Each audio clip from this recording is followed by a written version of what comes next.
बोलो संतोषी मैया की जय। आप सभी पर संतोषी माता की कृपा सदैव बनी रहे।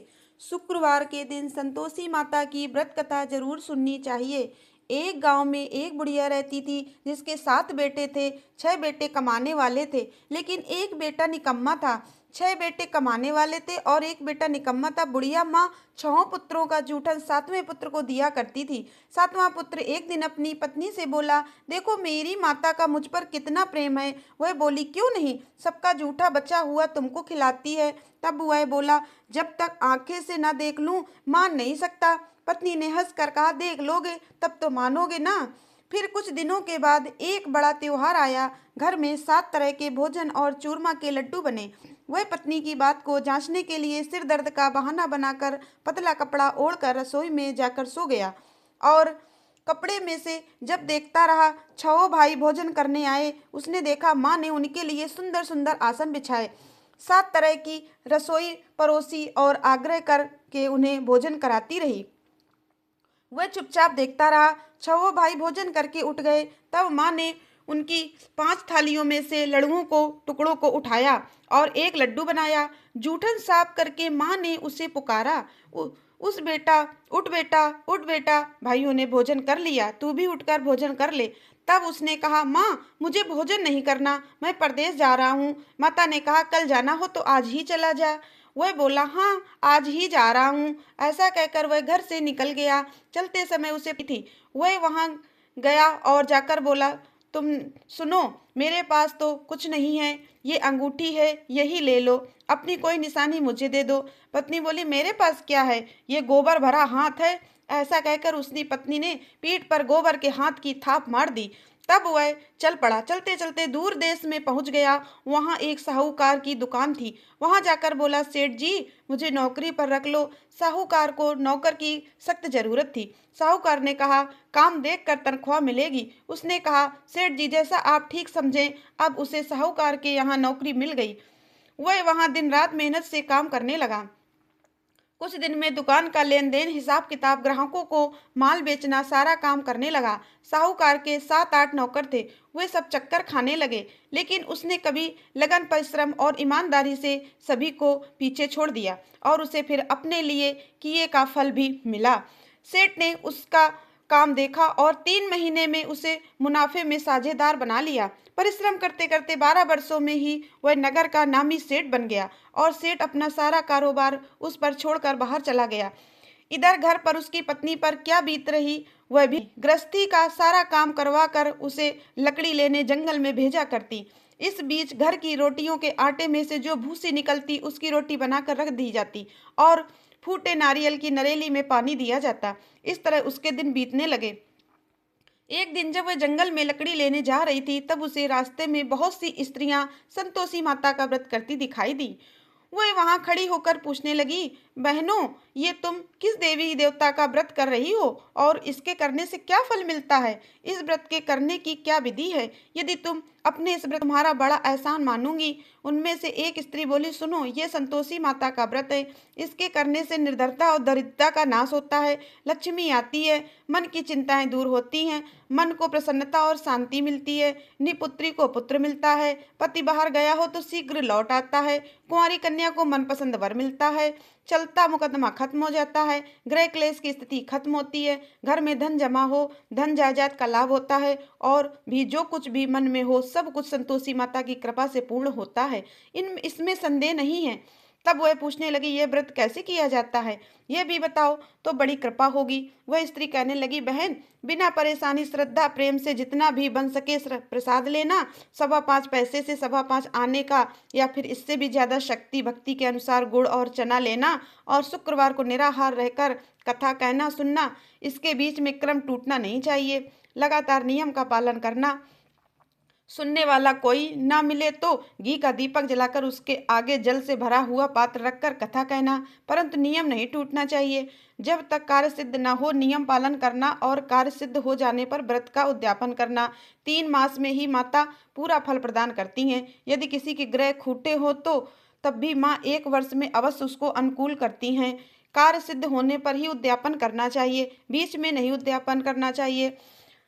उद्यापन में 1.25 सेर आटे का खाजा और इसी अनुसार खीर और चने का साग बनाना, 60 बच्चों को भोजन कराना, जहाँ तक मिले देवर जेठ भाई बंधु या कुटुंब के लड़के लेना, ना मिले तो रिश्तेदारों और पड़ोसियों के लड़के बुलाना, उन्हें भोजन कराकर यथाशक्ति दक्षिणा देकर माता का नियम पूरा करना। ध्यान रखना उस दिन घर में कोई खटाई ना खाए। यह सुनकर वह वहां से चल पड़ी। रास्ते में लकड़ी के गट्ठर को उसने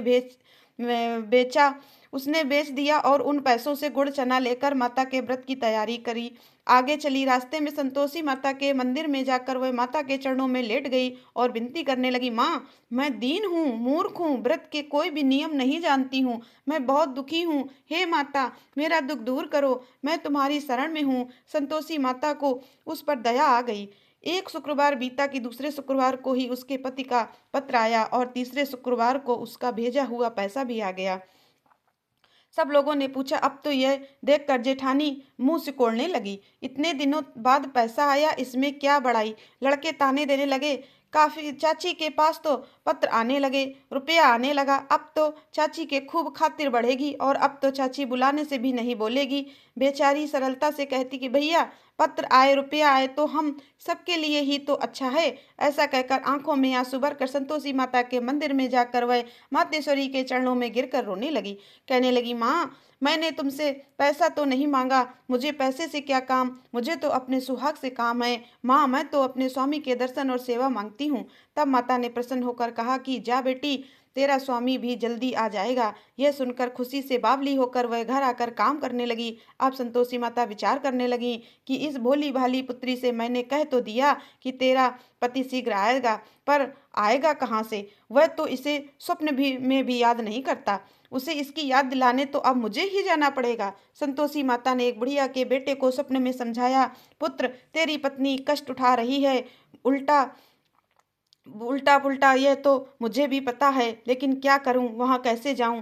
परदेश की बात है, लेन देन का सारा हिसाब किताब है और कोई जाने का रास्ता भी नजर नहीं आता। आप ही कोई राय दिखाएं कि मैं वहां जा कैसे पाऊं।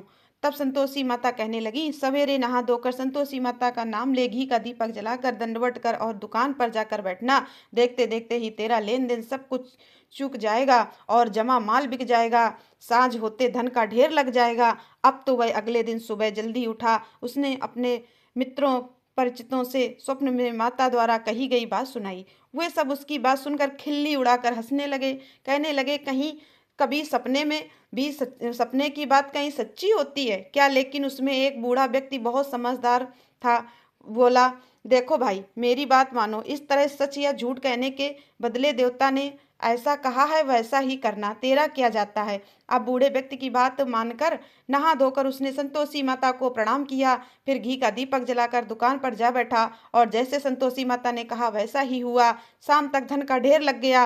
वह हैरान हो गया। मन में संतोषी माता का नाम लेकर प्रसन्न होकर घर जाने के लिए गहने सामान खरीदने लगा। सब काम से निपट कर वह अपने घर को रवाना हुआ। उधर उसकी पत्नी जंगल में लकड़ी लेने गई। लौटते समय थक जाने के कारण वह संतोषी माता के मंदिर पर विश्राम कर बैठी। यह तो उसका रोज रुकने का स्थान था। तब धूल उड़ती देखकर उसने माता से पूछा, हे माते, यह धूल कैसे उड़ रही है। संतोषी माता ने कहा, पुत्री, यह देख, तेरा पति आ रहा है। अब तू ऐसा कर, लकड़ियों के 3 बोझ बना, एक नदी किनारे रख, दूसरा मेरे मंदिर पर और तीसरा अपने सिर पर रख। तेरे पति को लकड़ी का गट्ठर देखकर मोह पैदा होगा। वह यहाँ पर हाथ रुक सकेगा, नाश्ता पानी करेगा, माँ से मिलने जाएगा तो लकड़ी का गट्ठा उठाकर जाना और बीच चौक में गट्ठर डालकर 3 आवाजें जोर से लगाना, लो सासू जी, लकड़ी का गट्ठर लो, भूसी की रोटी दो, नारियल के खोपड़े में पानी दो और आज कौन मेहमान आया है।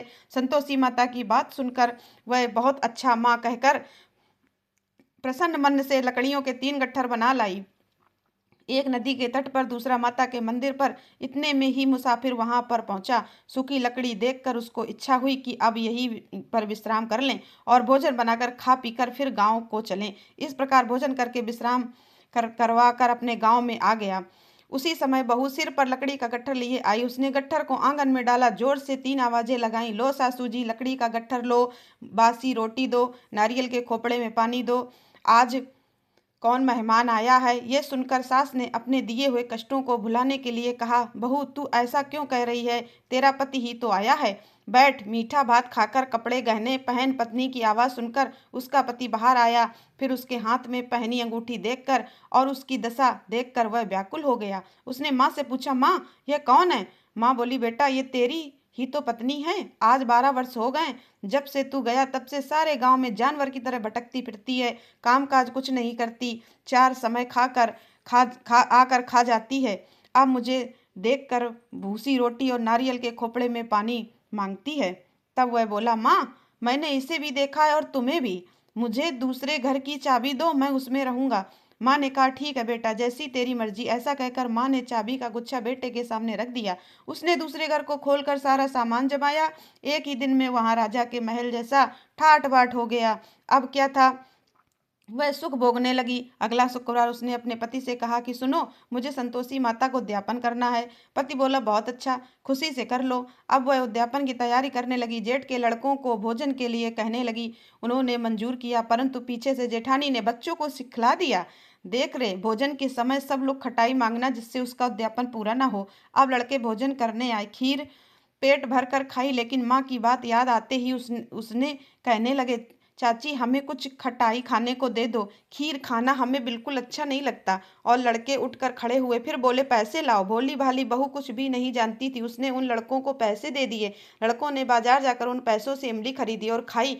यह सब देखकर सब बहू पर संतोषी माता का कोप हुआ। राजा के दूत उसके पति को पकड़ कर ले गए। जेठानी कहने लगी, अब सब पता चल जाएगा जब जेल की रोटी खाएगा। बहू से यह वचन सहन नहीं हुए। युवा संतोषी माता के मंदिर में गई और कहने लगी, माता यह आपने क्या किया? हंसाकर आप मुझे क्यों रुलाने लगी? संतोषी माता बोली, पुत्री तूने मेरा व्रत भंग किया, इतनी जल्दी सारी बातें भुला दी। वह बोली, माँ मैं तो भी कुछ नहीं भूली, ना ही मैंने कोई अपराध किया। मुझे तो लड़कों ने भूल में डाल दिया, मुझे क्षमा करो माँ। अब तब माँ बोली, ऐसी भूल भी कहीं होती है? वह बोली, अब कोई भूल नहीं होगी। आप बताओ मेरे पति कैसे वापस आएंगे? संतोषी माता बोली, पुत्री जा, तेरा पति तुझे रास्ते में ही आता मिलेगा। वह मंदिर से निकलकर बाहर आई तो रास्ते में उसके अपना पति आया हुआ मिला। उसने पूछा, कहाँ गए थे? तब वह बोला, इतना धन जो कमाया है उसका कर राजा ने मांगा था, वहीं भरने गया था। तब वह प्रसन्न होकर बोली, भला हुआ, अब घर चलो। फिर अगला शुक्रवार आया। तब वह बोली, मुझे माता का उद्यापन करना है। पति ने कहा, ठीक है करो। फिर वह जेठ के लड़कों से भोजन करने को कहने लगी। जेठानी ने लड़कों को फिर सिखा दिया कि तुम पहले की तरह खटाई मांगना।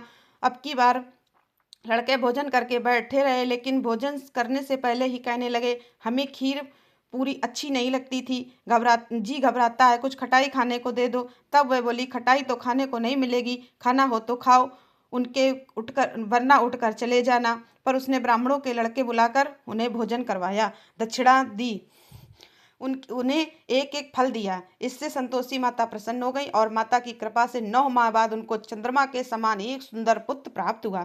पुत्र को लेकर वह हर दिन संतोषी माता के मंदिर जाने लगी। माँ ने सोचा, यह रोज आती है, आज क्यों ना मैं इसके घर में चलूं, इसका आश्रय तो देखूं, यह कैसे करती है, कहाँ रहती है। यह विचार कर माता ने भयानक रूप बनाया। गुड़ और चने से सना मुख, ऊपर से मुंह के समान ओंठ, उस पर मक्खियां भिनभिना रही थी। दहलीज पर पैर रखते ही उसकी सांस चिल्लाई, देखो रे, कोई चुड़ैल डाकनी चली आ रही है, जल्दी भगाओ इसे, नहीं तो सबको खा जाएगी। बहू रोशनदान से देख रही थी। वह प्रसन्न हो उठी, आज मेरी माता मेरे घर आई।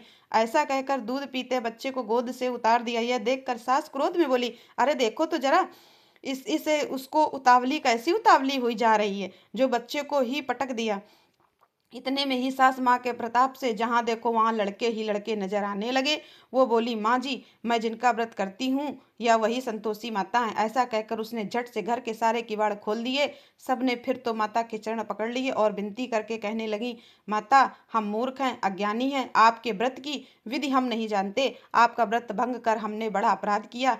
हे माता, आप हमारे सभी पापों को क्षमा करो। इस तरह बार बार कहने पर संतोषी माता प्रसन्न हो गई। इसके बाद उनकी सास कहने लगी, हे संतोषी माता, आपने बहू को जैसा फल दिया वैसा सबको देना। जो यह कथा सुने या पढ़े उसके भी सभी मनोरथ पूर्ण करना।